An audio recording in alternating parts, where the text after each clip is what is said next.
आपने कहा कि जी सैयदना यसु मसीह ने बपतिस्मा लिया यूहन्ना अफ्तबागी से, जो बपतिस्मा देते थे, गुस्ल देते थे। अरे भाई, मैंने तो पहले से ही आपको कहा कि आप लोग गुमराह हैं, आप औरों को भी गुमराह कर रहे हैं। आप की तालीम नहीं है, इस हवाला से आपने मसीहत की तालीमात को नहीं समझा, तो इसमें मेरा कसूर क्या है?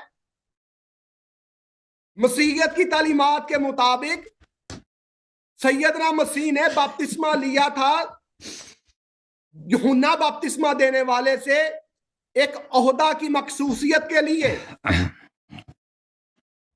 यह है इसकी तशरीह। तौबा का बपतिस्मा सैयदना यसु मसीह पर जो है लागू नहीं होता था। ये अपनी तरफ से आप तशरीह और तफसीर जो है गढ़कर बयान कर रहे हैं, जैसे शियों ने अपनी हदीसें गढ़ रखी हैं, उधर सुन्नियों ने गढ़ रखी हैं। इधर ना गढ़ने की कोशिश करें तशरीह तफसीर, मतलब को सादगी के साथ समझने की कोशिश करें। वो दिखाएं, सैयदना वो इबारत मसीह दिखाएं, वो इबारत दिखाएं। बपतिस्मा कौन सी इबारत दिखाऊं आपको? ओहदा लेने के लिए आइएगा तो बपतिस्मा मांग लिया। लीजिएगा इबारत। फिर इंजील में अगर लिखा हुआ है, इंजील में अगर लिखा हुआ है कि सैयदना यसू अल मसीह मरे और लानती बने, मैंने आपको उसकी सादा सी जो है तशरीह बताई, और बिल्कुल ऐसे ही इसकी तशरीह है। लेकिन किताब मुकद्दस तो ये फरमाती है ना कि वो मरे, दफन हुए और जिंदा हो गए। वो बने लानती और उन्होंने अब लानत किया थी। लानत की तशरीह आपको बता दूं, लानत की तशरीह बता दूं। हंसने पर जो है वो ना वक्त जाया करे, सोचें और मुझे जवाब चाहिए। निजात तो आप इस्लाम में नहीं साबित कर सके, निजात इस्लाम में साबित ही नहीं कर सके। हाय, अब मेरा मातम करने को दिल कर रहा है कि मैं मातम करूं। मेरा अब जो है जंजीरें मारने को दिल कर रहा है कि अब मैं यहीं पर लग जाऊं, क्योंकि मुझे तो चाहिए नजात। इस्लाम में अगर नजात मिल जाए तो मुझे और क्या चाहिए। अब तो लानत की सादा सी तशरीह, लानती बना। और पलूस रसूल कहते हैं कि शरीयत की लानत से आजाद करवाया। कौन सी है शरीयत की लानत? शरीयत की लानत है मौत। ठीक है, गुनाह का जो फल है, गुनाह का फ्रूट क्या है? आप बता दें, गुनाह का फ्रूट क्या है? मौत है ना। गुनाह का फ्रूट क्या है? उसका समर क्या है? फ्रूट उसका मौत ही है ना। आखिरत पर गुनाह की सजा आपको मौत मिलेगी। और सैयदना यसू अल मसीह ने हमें मौत से, हमें गुनाह से, हमें जहन्नम की आग से निजात दिलाई। अगर तो एक हवाला आप कहते हैं जी हम बाइबल को मानते नहीं, यही तो आपका मसला है। आपने लोगों को गुमराह किया हुआ है कि वो बदल गई है, बदल गई है। और अगले हफ्ते हमारी नशिस्त है, फिर मैं देखूंगा कि आप कैसे साबित करते हैं कि बाइबल बदल गई है। फिर मैं देखूंगा कि आप कैसे बयान करते हैं कि बाइबल बदल गई है। यहां पर तो आप राग अलाप रहे हैं ना, आप बातें हवा में कर रहे हैं। जब आप ये साबित करेंगे ना तो फिर पता चलेगा। आपने गुमराह किया हुआ है लोगों को, और बाइबल को लोगों को पढ़ने ही नहीं देते। अरे भाई, बाइबल को पढ़ोगे तो पता चलेगा ना कि निजात कैसे मिलेगी। अच्छा, ये कह रहा है कि आपने इंजील से झूठ बोला है भाई।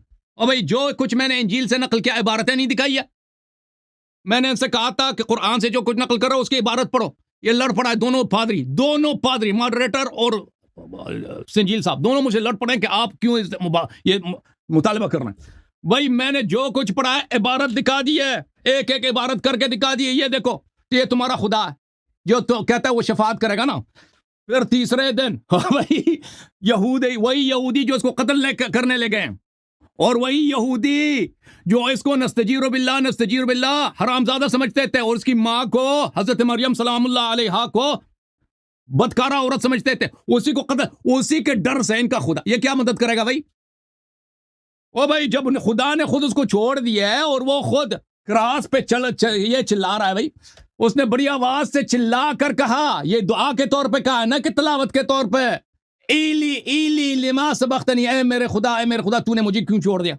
जब खुदा ने खुद उसको छोड़ दिया है और वो लानती बन चुका है, आप खुद कह रहे हैं कि वो लानती बन गया। कहता है लानती का मतलब है मौत। और भाई किस जुबान में लानती मौत को कहते हैं? अब इसको कोई तरीका नहीं मिला ना पादरी साहब को कोई मजीद तरीका नहीं मिला कि ये ईसा जो लानती नस्तजीर बिल्लाह ना, इनके अकीदे के मुताबिक लानती बना। कहता लानती का मतलब है मौत, और भाई एक तरफ से कहता उसको मौत नहीं आया, वो जिंदा है, ठीक है ना, फिर उसको लानती कहता है कि लानती का मतलब है मौत। और फिर मेरे मोहतरम नाज़रीन, किस जुबान में लानती मौत को कहते हैं? लानत मौत है। ये देखो भाई, नया अहदनामा है जी, ये गलतियों के नाम खात, ये देखो अजीजों, मसीह जो हमारे लिए लानती बना, ये भी खुद बार बार कह रहा है। और हम कहते हैं ना, ये मसीह की तारीफ के लिए कुरान के अल्फाज इस्तेमाल कर रहा है, क्योंकि अपने किताब में इनके मसीह की ऐसी बेइज्जती की गई है कि मसीह लानती बना, उसने हमें मोल लेकर शरीयत के लानत से छुड़ा दिया। शरीयत के लानत, अल्लाह के कानून के अल्लाह के कानून लानत है।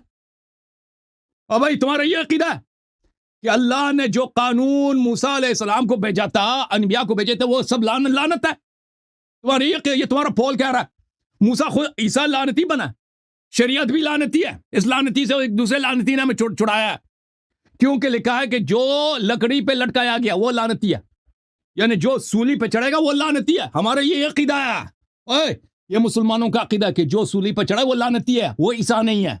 ये तो मुसलमानों का अकीदा है। और हमारा ये अकीदा कि जो सूली पे चढ़ा था चिल्ला रहा था कि ए खुदा तूने मुझे छोड़ दिया, वो मसीह नहीं था, वो एक हवारी था, एक मसीह नहीं था। ईसा अलैहिस्सलाम का एक गद्दार शख्स था। अच्छा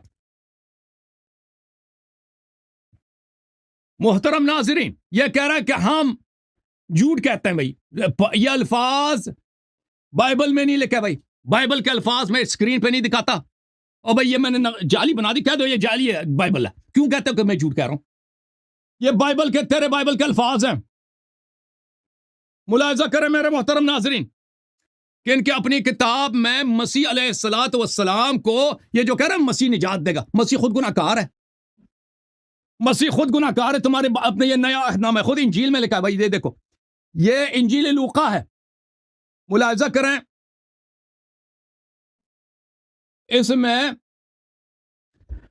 इसमें इंजील लूका बाब नंबर 18, ये इबारत नंबर है 18, बाब भी 18, इबारत भी 18। फिर किस सरदार ने उससे यह सवाल किया कि ए नेक उस्ताद, मैं क्या करूं ताकि हमेशा की जिंदगी का वारिस बनूं? यसू ने उससे कहा कि तू मुझे क्यों नेक कहता है? कोई नेक नहीं मगर एक खुदा है जी। तू मुझे क्यों नेक कहता है? मुझे नेक ना कहा कर, नेक बदकिरदार है ना। अगर नेक नहीं तो बदकिरदार है, नेक नहीं कह सकते। आए तू कहता है कि ना मसीह अलैहिस्सलाम इस्लाम में वजी है, वजी यानी साहिब इज्जत है। बिल्कुल, दुनिया में आखिरत में साहिब इज्जत है, बिल्कुल साहिब इज्जत है, बिल्कुल साहिब इज्जत है।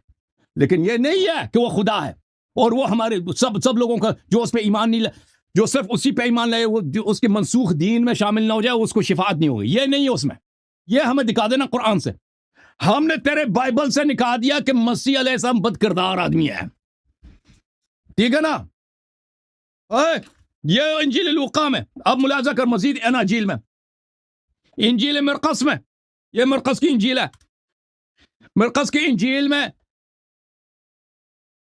जब वो बाहर निकल, बाब नंबर 10 इबारत नंबर 17, जा रहा था, एक शख्स दौड़ता हुआ उसके पास आया और उसके आगे घुटने टेक कर उससे पूछने लगा कि ए नेक उस्ताद, मैं क्या करूं कि हमेशा की जिंदगी का वारिस बनूं?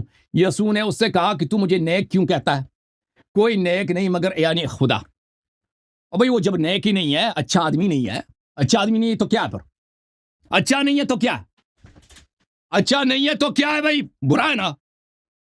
कहता मुझे नेक ना कहा कर। जब मसीह को आपके दीन में नेक तक नहीं कह सकते तो फिर क्या है?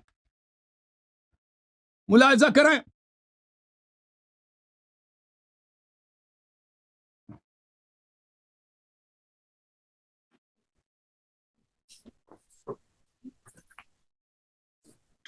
कि यूहन्ना के, ये नया अहदनामा है, इसमें मुलाहिजा करें, यूहन्ना इंजील मरकस की इंजील है। मरकस की इंजील में यह है कि भाई यूहन्ना जो है, हम उसको यहया अलैहिस्सलाम कहते हैं, बियाबान में बपतिस्मा देता था, इन्हें गुस्ल कराता था और गुनाहों की माफी के लिए तौबा के बपतिस्मा की मुनादी करता था, ठीक है ना। बपतिस्म कराता था, गुस्ल देता था तौबे के लिए, इन्हें गुनाहों से पाक करने के लिए, गुनाहों की माफी के लिए तौबा का बपतिस्मा देता। नहीं कहना कि झूठ कह रहा, ये अल्फाज है मरकस की इंजील के। नहीं कहना कि मैं बाइबल पे झूठ मानता हूं। और यहूदिया के मुल्क के सबसे लोग और यरूशलेम के सब लोग के रहने वाले निकलकर उसके पास आ गए और उन्होंने अपने गुनाहों का इकरार करके दरियाए यर्दन में उसके साथ बपतिस्मा लिया। यूहन्ना के पास आए सब लोग, कहा कि हम गुनाहगार हैं। यूहन्ना ने सबको गुस्ल करा दिया, तौबे का गुस्ल करा दिया, ठीक है ना, उसका काम यही है। फिर मत्ता की इंजील है, बाब नंबर 3, इबारत नंबर 11, मैं तुमको तौबे के लिए पानी का बपतिस्मा देता हूं। हैं जी, इधर देखो परेशान बाबा, पादरी परेशान है। तुम्हारा रब, ये तो गुनाहगार आदमी निकला ना, गुनाहगार आदमी निकल रहा है ना इसका रब, इसका खुदा। एक तो बेचारा खुदा इनका सूली पे दूसरे खुदा को बुला रहा है, दूसरे खुदा इसकी सुन नहीं रहा ना, कहता है इली इली लिबास वक्त, तूने मुझे छोड़ दिया। अच्छा, आप मुलाजा करो। फिर आमाल जो है, सलातीन का जो सलातीन इसको भी कहता है, ये बाब सलातीन नंबर 1, 13 और इसके आया नंबर 24 है। इसमें यह है भाई, मुलाजा करो, इसमें बोला जिसके आने से पहले यूहन्ना ने इसराइल की तमाम उम्मत के सामने तौबा की बपतिस्मा की मुनादी की। यानी यूहन्ना का काम ही क्या था? यूहन्ना ये था कि भाई गुस्ल तो गुनाहगारों को तौबे का गुस्ल दिलाता था। अच्छा जी, अब इसी नया अहदनामा में, अब देखो जी, ये नया अहदनामा है। ये देखो, हमारे यहाँ तो सब अनबिया मासूम है ना, इनके यहाँ तो अनबिया मासूम ही नहीं है। लूत अलैहिस्सलाम ने अपनी दोनों बेटियों के साथ जिना किया ना, 2 बेटियों के साथ जिना किए और उन 2 बेटियां जो है उनसे औलाद पैदा हुई, और बहुत से अनबिया उसी हरा यानी नस्तजीर बिल्लाह जिना के नस्ल से पैदा हुए। इनके हाँ अनबिया तो मासूम ही नहीं, तो छोड़, इनका खुदा भी मासूम नहीं है। खुदा, इनका खुदा जो मसीह है न नेक है, कहा कि मुझे नेक ना बोलो, नेक सिर्फ एक खुदा, उसका बाप है। ये मसीह तो जो बेटा है ये तो नेक भी नहीं है, अब गुनाहगार भी है। अनबिया तो गुनाहगार, वो जिना शराब सभी करते हैं ना, वो तो छोड़े। ये देखो, मुलाजा करो, ये मत्ता की इंजील है, बाब नंबर 13, बाब नंबर 3, इबारत नंबर 13। इस वक्त यसू गलील से यर्दन के किनारे यूहन्ना के पास उससे बपतिस्मा लेने आया। उस वक्त यसू गलील से यर्दन के किनारे यूहन्ना के पास बपतिस्मा लेने आया। बपतिस्मा तो गुनाहगारों के लिए होती है। इधर देखो, पादरी, गुनाहों की माफी के लिए बपतिस्मा होता था ना, तो यसू किस लिए आया? और यसू गुनाहगार था ना, तभी तौबा करने के लिए आया भाई। कहता था कि मैं नेक नहीं हूं, और लानती भी बना है। आखिर में जाके लानती भी बना। परेशानी, ईसाई सब परेशान है। कलमा पढ़, मुस्लिम में दाखिल हो। इस पर उसने होने दिया और यसू बपतिस्मा लेकर फिलफौर पानी के पास से ऊपर चला गया। यसू ने बपतिस्मा ले ली भाई, यसू ने बपतिस्मा ले ली। और फिर मरकस की इंजील में देखें, ये मरकस की इंजील है, बाब नंबर 1, इबारत नंबर 9। और इन दिनों ऐसा हुआ कि यसू ने गलील के नासरत से आकर यर्दन में यूहन्ना से बपतिस्मा ले लीजिए गुनाहों की माफी के लिए। हाँ जी।